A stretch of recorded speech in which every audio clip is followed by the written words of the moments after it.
Today's topic is FA1 revision of English class 9th. So according to FA1 formative assessment 1, our portion for exam is Unit 1 A, B and C readings. So before that I would like to tell you the Unit 1 main theme. Unit theme is humor, and A reading is the snake and the mirror, and B reading is the duck and the kangaroo, and C reading is the little Bobby. So let us connect how the unit theme is related to A, B and C readings. So it's all about humor. We have learned that in A reading, there was a funny incident is going to end up where the thief had robbed everything and left off the vest of the doctors in the given lesson. So it makes us to laugh. That's what the related unit theme is, humor.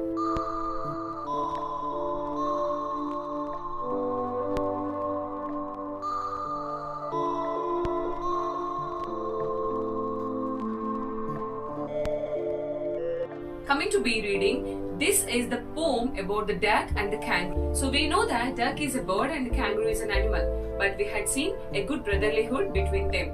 So the poem is going to end up with the humor in the sense of fun and a happy kind of situation between even the duck and the kangaroo. Coming to C reading, the lesson name is Little Bobby.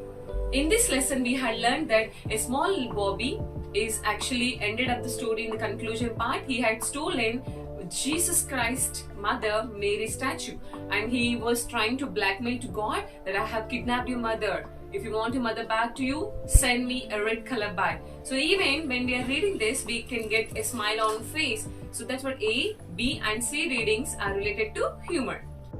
So let us get into the question paper pattern. The first bit we are going to get reading comprehension for 5 marks, and second bit is all about grammar and vocabulary for 10 marks. And section C is about creative writing. This time we are going to get only minor discourses such as diary, message and notice. So which is going to consider for 5 marks in our FA1 exam. So let us look at one of the passages from A reading, The Snake and the Mirror. I hope you can able to see the screen, which is I have extracted a passage, and this passage I have taken from the given assignment from NLearn. So let us look at the given questions related to the passage. Why couldn't the doctor sleep? Yes, the answer is we know that in the given passage it's been mentioned about the season, which is hot summer season. And not only due to hot summer season he couldn't sleep, even it was late night, 10 o'clock around, and his house was not electrified. There is no electricity and there is no proper fan condition in his home. That's the reason he couldn't able to sleep. So second question, why did the author fantasize a fat woman as his wife? Even this answer is actually showing the unit theme related topic called as humor. Author was thinking to marry a fat woman.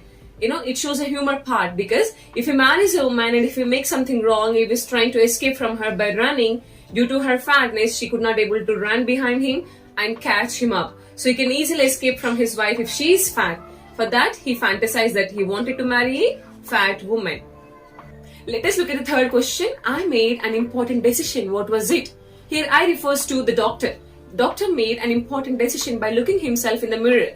The important decision made by the doctor in this passage was he decided to grow his hair and comb it properly, and also maintain a little moustache to look more handsome, because after all he was a bachelor, and not only that he was also a doctor. So this is what the main important decision he had taken, to change to look appear more handsome to everyone. So now coming back to the second bit, grammar and vocabulary. So in this part, the most important thing we need to learn today is about editing. Editing is all about correcting the given errors in given 5 sentences. So when we are going to correct the word, we need to focus on some of the important criteria. So here on the slide, I would like to show you why correcting the given errors in editing, where we need to focus on. The first thing we need to focus is parts of speech. Either noun or pronoun or verb or adverb or adjective or conjunction or interjection or preposition. Any other parts of the speech, some or other error will be found in the given sentences. We need to focus on that. And coming to second point, we need to focus on tenses. So overall, we need to consider to what tense the given passage belongs to. And thirdly, we need to focus on articles, either definite or indefinite, word order. Sometimes we'll be giving two jumbled words. We need to make it into the proper word.